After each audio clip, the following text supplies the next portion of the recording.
think I'll cross and take my mans out, just kill yourself. In the trenches, 40 on my hip, I had to fix my... Young Mexican footballer who completely stole the spotlight, dazzling with his close control, lightning-fast acceleration, stunning skill, and leading his country of Mexico to their historic first-ever win, all while assisting twice in the final and winning the tournament silver ball. Wait, no, no. Why does he look literally 10 years old? He look like a 10-year-old Ronaldinho. I'm not liking that. Why is his hair all silked and just like Ronaldinho's? No. Ponytail too. No. The final and winning the tournament silver ball along the way. He's so sad. This prodigy's name was Giovanni dos Santos. In fact, he was so good that Barcelona flew him halfway across the world, all the way from Mexico, to be selected into Barcelona's famed La Masia all the way back when he was 12 years old. And just to give you an idea of how hyped the young footballer was, if you look at World Soccer's 50 most exciting teenage footballers in 2007, at number 5, Giovanni dos Santos was ranked higher. Where the freak am I at? Where am I at? Benzema number 15. Oh no! Wait, hold on. Maybe DeMaria, Tony Cruz. Hold on. DeMaria. Nah, he should look you be higher. Gareth Bale. Wait, what the freak, Dirk? So where I'm freaking my at? I was born in 2004. I was balling since I came out the womb, so I should Bro, watch out. I would have been 3 right. Rakitic. Oh my God, number 45, Rakitic.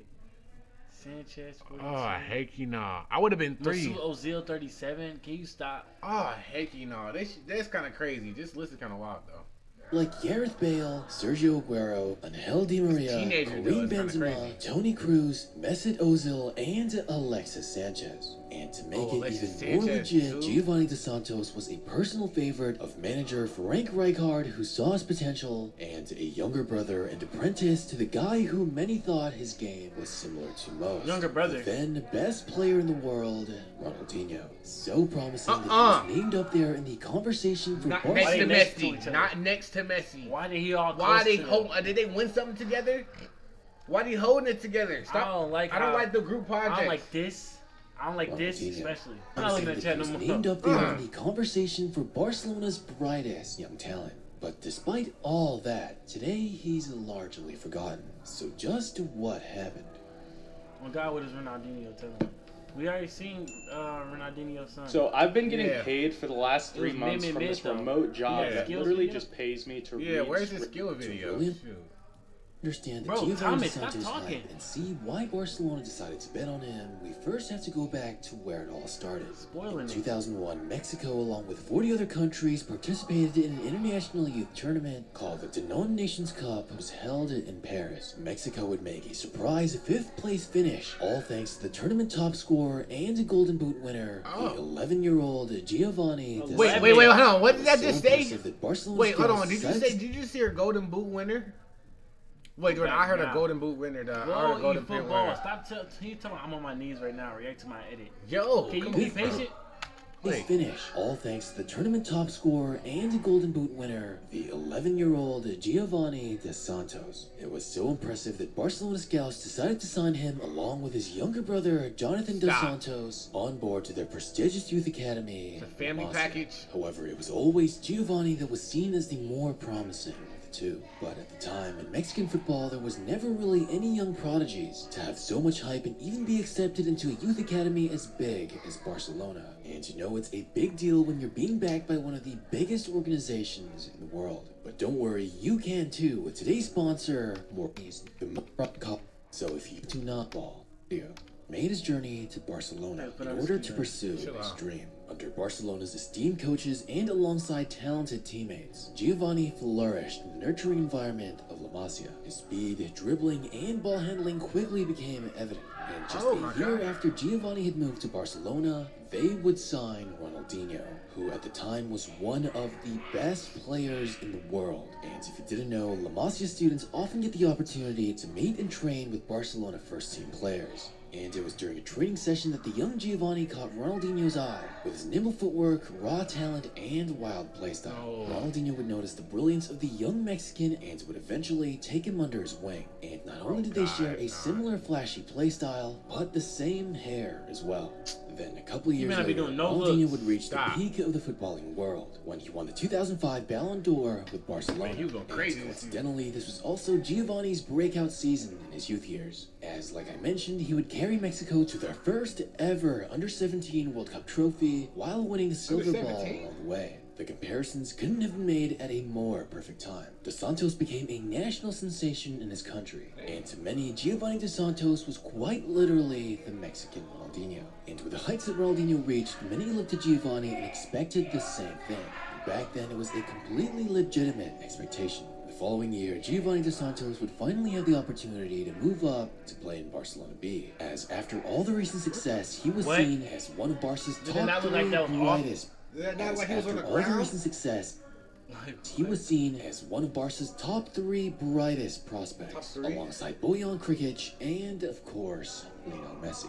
Giovanni would then slowly start to impress Barca manager Frank Rijkaard, so much so that he would pull the 18-year-old from Barcelona B to finally join the ranks of the prestigious first team. Maybe now you can get a better picture of why there was so much hype around him. In fact, Frank Rijkaard saw so much potential in Giovanni that he let the teenager play over 1,000 minutes in his debut 2007-2008 season. What? This is where things started to go downhill. Firstly, there were a lot of positional conflicts for Giovanni Dos Santos. Barca already had players like Lionel Messi and Bojan, which ultimately led to Dos Santos never really having a solid position. He would move around having different roles, whether it be a winger, forward, or a secondary striker, which meant he was never really able to establish himself on the pitch. But probably the biggest factor in his lack of success was ultimately his attitude.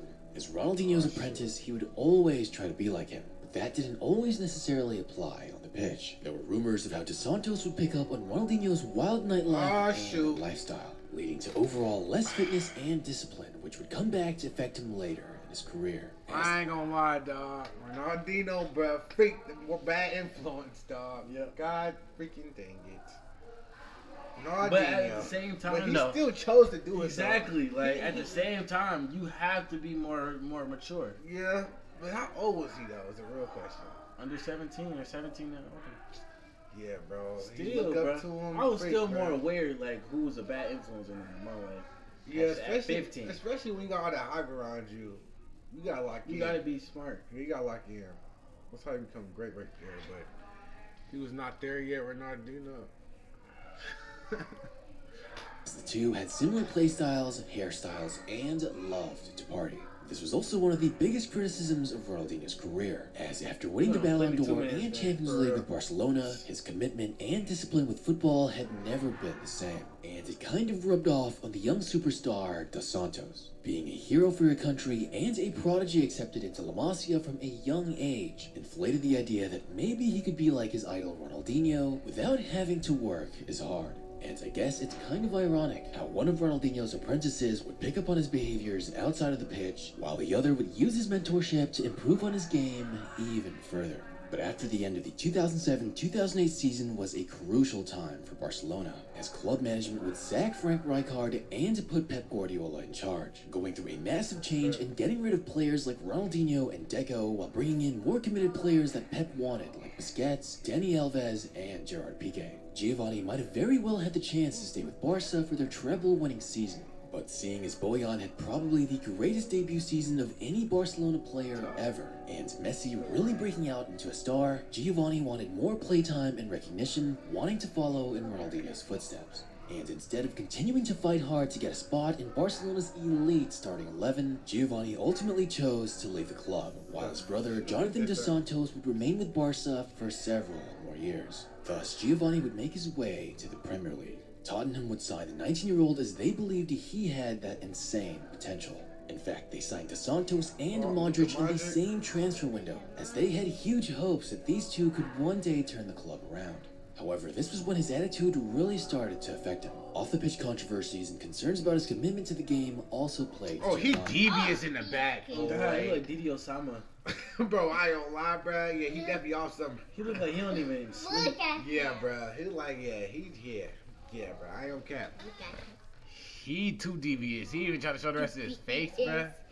Reports of partying and a lack of discipline What in the emerged, world? as Giovanni would often come to training late, and spent a lot of his free time in nightclubs. The same attributes that had once made him Ronaldo's apprentice now appeared to be holding him back, hindering his growth and preventing him from reaching his full potential. And when you pair this lack of discipline with the fact that he was playing in a more physical and high-paced league, with a much weaker supporting midfield, Giovanni would begin to struggle heavily, never quite managing to recapture the magic he had once displayed on the pitch. And despite the occasional flashes of brilliance, he failed to consistently establish himself as a prominent role in Spain. And in just a span of 3 seasons, he would be loaned out from Tottenham to Ipswich Town in the Championship, then to Galatasaray in the Turkish Super League, then back to Spain for Racing Santander. His inability to settle down and find a stable environment really hampered his development. And as the years passed, Giovanni's career became a series of missed opportunities and unfilled potential. Failed transfers, underwhelming performances, and off-pitch distraction, struggling to make an impact and showcasing the skills that had once captivated audiences around the world.